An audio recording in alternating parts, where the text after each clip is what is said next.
नमस्कार, news track के Y factor में आपका स्वागत है। मैं हूं योगेश मिश्र। यह वीडियो उन महिलाओं को समर्पित है जो दुनिया के किसी भी कोने में नारी स्वतंत्र के लिए, अपने अधिकारों के लिए, समानता के लिए जंग लड़ रही हैं। हालांकि नरगिस सफ़ी मोहम्मदी ने नारी स्वातंत्र्य की अपनी लड़ाई में यह साफ कर दिया है, आत्मा संघर्ष करती है, सत्य परेशान होता है, पराजित नहीं होता है।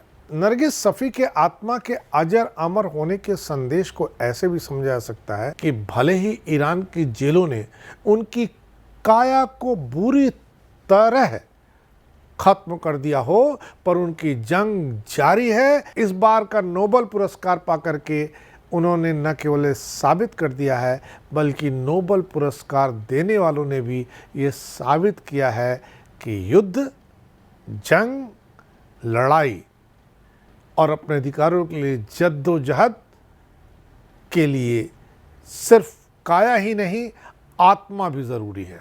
नरगिस सफ़ी मोहम्मदी 2 दशकों से तेहरान के जेल में बंद हैं। तन्हा कोठरी की यातना के अलावा उन पर 50 कोड़े भी पड़े थे। अपने दोनों जुड़वा बच्चों को इस माँ ने बीते 8 सालों में नहीं देखा। दोनों बच्चे अपने पिता के साथ पेरिस में शरणार्थी हैं। नरगिस की खम भरी उलझी लटें, लालित्यपूर्ण चेहरा, गंभीर गहरी झील सी आंखें उनकी निडरता का प्रतीक हैं, वरना बलात्कार, हत्या, शारीरिक यंत्रणा के लिए बदनाम ईरानी कैदखानों में तो अंगों के साथ अभौतिक अंश भी बिखर जाता है। जानते हैं नरगिस की लड़ाई क्या है? नरगिस की मांग सिर्फ इतनी सी है कि महिलाओं को इस्लामी शासन में स्त्री सुलभ गरिमा और मर्यादा से वंचित न रखा जाए, हिजाब न थोपा जाए, बुर्का पहनने की मजबूरी न क्रिएट की जाए। महसी अमीना की हत्या 16 सितंबर 2022 को हुई थी, पर नरगिस ने जेल के पीछे रहकर आंदोलन चलाया था। ईरानी नारी की मांग रही जिंदगी, आज़ादी। नरगिस का संघर्ष इन्हीं की दास्तां है, वैचारिक प्रतिबद्धता भी। नरगिस आजकल राज्य विरोधी अवमानना के आरोप में कैद हैं। पति मोहम्मदी और उनका परिवार तकरीबन ईरानी क्रांति के दौर से ही राजनीतिक प्रदर्शनों में शामिल होता रहा है। ईरान में राजतंत्र 1979 के अंत में खत्म हुआ। उसके साथ ही ईरान इस्लामिक गणतंत्र बना। नरगिस ने इसी साल न्यूयॉर्क टाइम्स को दिए गए अपने एक इंटरव्यू में बताया कि बचपन की 2 यादों ने उन्हें एक्टिविज्म की ओर किस तरह मोड़ दिया। इसमें उनकी मां का उनके भाई को देखने के लिए जेल का दौरा, इसके साथ ही फांसी पर प्रतिदिन कैदियों के चढ़ाने की घोषणाएं सुनने के लिए उनका घड़ी देखना शामिल है। नरगिस तब न्यूक्लियर फिजिक्स में पढ़ाई कर रही थी। काजीवन शहर में उनके भावी साथी तागी रहमानी से उनकी मुलाकात हुई। तागी खुद भी राजनीतिक तौर पर सक्रिय हैं। ईरान में तागी को भी 14 साल की सजा हुई, लेकिन इन दिनों वो अपने 2 बच्चों के साथ पेरिस में निर्वासित जीवन व्यतीत कर रहे हैं। नरगिस अपनी साहसी युवतियों की श्लाघा करती हैं।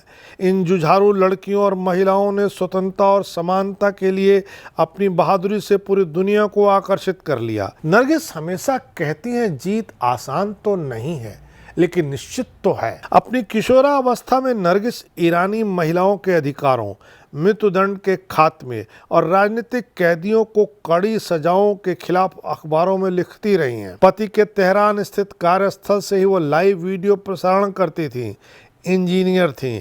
वह 2 दशकों से ईरान में centre for human rights defenders में शामिल थीं, जो मृत्युदंड को खत्म करने के लिए ईरानी वकील शिरीन इब्दी द्वारा स्थापित किया गया था। इब्दी को 2003 में नोबेल पुरस्कार मिला था। नरगिस को पहली बार 2011 में गिरफ्तार किया गया था। न्यूयॉर्क टाइम्स के एक रिपोर्ट के अनुसार नरगिस को 5 बार सजा मिल चुकी है। इस साल उनके खिलाफ 3 और न्यायिक मामले खोले गए, जो नई सजाओं के आधार बनते हैं। नरगिस जेल में भी दूसरे कैदियों के साथ प्रदर्शन आयोजित करती रहीं।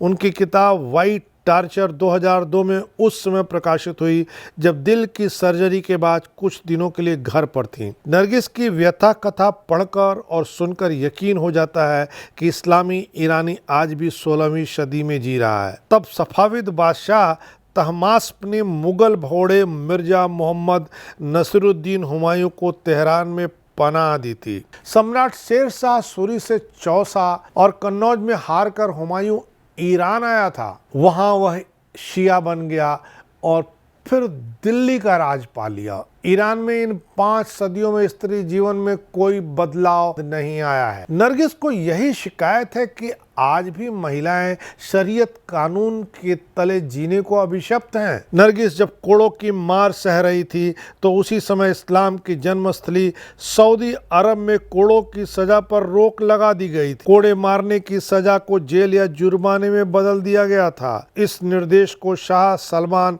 और उनके बेटे क्राउन प्रिंस मोहम्मद बिन सलमान की ओर से मानवाधिकार सुधारों को विस्तार देने के लिए उठाया गया था। तेहरान की कारागार जेंडिन ए एविन जहां नरगिस कैद है। इस कारागार का इतिहास बहुत नारकी रहा है। यहाँ बहुत से श्रमजीवी पत्रकारों ने दम तोड़ा है। पहलवी बादशाह रजा शाह के दौरान गुप्तचर संस्था सावाक के कई शिकार हुए हैं। खुमैनी शासन में अखबार नवीसों को बेरहमी से मारा गया। नरगिस तो जीवित शहीद हैं। इस जेल में 15,000 कैदी हैं। 100 के करीब लोगों को तन्हा कोठरी में बंद रखा गया है। ज़्यादातर लोग मीडिया कर्मी और जन आंदोलनकारी हैं। मसलन कि एक स्कूल की अध्यापिका थी मरीना नीमत, जिसे मुल्लों ने दंड देकर के मार डाला।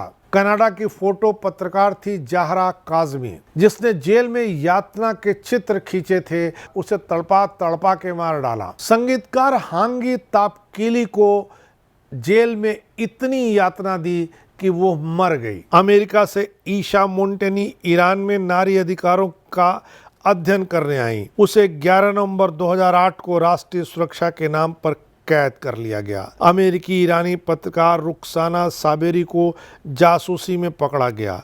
कनेडियन पत्रकार माजिर बहारी को ईरान विरोधी किताब लिखने पर सजा दी गई। ईरान के राष्ट्रपति पद के उम्मीदवार महमूद अहमद निजाद ने 3 अगस्त 2009 को कहा था जेल में बलात्कार हुए लेकिन दोषी उसका शत्रु ही है। उस समय विपक्ष के प्रत्याशी मेहदी करौबी ने आरोप लगाया था जांचकर्ता पुलिस वाले बलात्कार को तहकीकात का सरल तरीका बताते हैं। तो ऐसी व्यवस्था में नरगिस के आंखों की नूर की हिफाजत सिर्फ खुदा ही कर सकते हैं। हम सबको मिल करके नरगिस के लिए प्रार्थना करनी चाहिए कि भले ही ईरान के बर्बर कानून के तहत उनकी काया खत्म कर दी जाए, पर उनकी आत्मा जीवित रहे, क्योंकि नरगिस की आत्मा ही लड़ाई लड़ रही है। इस बार इतना ही। अगली बार फिर मिलेंगे किसी नए सवाल पर नए ढंग से बात करने के लिए। तब तक के लिए नमस्कार।